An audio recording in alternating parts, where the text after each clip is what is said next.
Hello, in this video I'm gonna show you how to install an iPhone like dynamic island on TCL 50 Pro NxtPaper.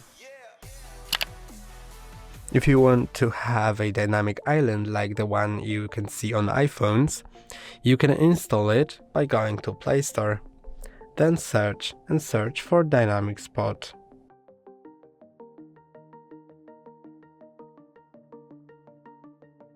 Then install this app,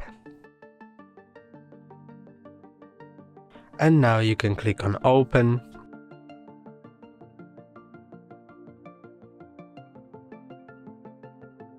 Next,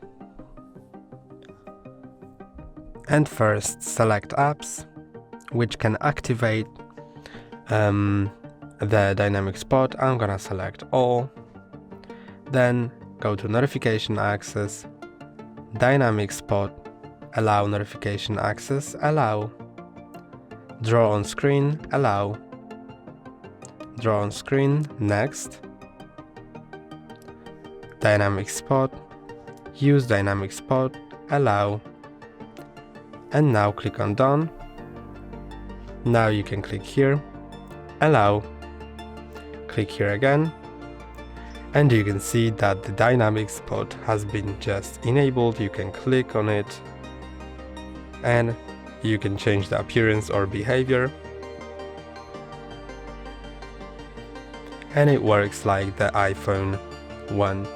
That's all for today. Don't forget to like and subscribe. See you next time.